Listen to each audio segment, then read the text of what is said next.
Тұрғын үйлерді теңірмо жаңғырту бағдарламасы толып жатқан олқылықтарға қарамастан одан әрі жалғасады. Қазақстандықтар тарапынан келесі жылға 26 миллиард теңгенің өтініш түскен. Мұндай мәлімдеме Қазақстанның тұрғын үй коммуналдық шаруашылығы тақырыбына арналған халықаралық конференцияда айтылды.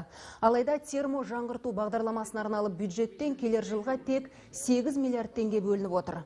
Айта кетейік, бағдарлама тозығы жеткен үйлерде күрделі жөндеу жүргізіп, жылу беру, кәріз жүйесін, ыстық және суық су құбырларын қалпына келтіруді көздейді.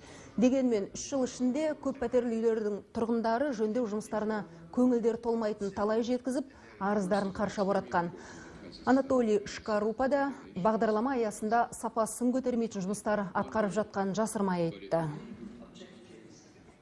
И программа благодаря... Үкімет бағдарламаны жандандыруға мүдделі, сондықтан орын алып жатқан кемшіліктерге қарамастан ол әрі қарай жалғасады. Келешекте оны жүзеге асырудың оңтайлы жолдарын тауып, кемшіліктерді жоямыз. Ол үшін құрылыс сапасын қатаң бақылауда ұстау қажет. Әр тұрғын бұл бастамаға немқұрайлы қарамаса, бәрі ойдағыдай болады.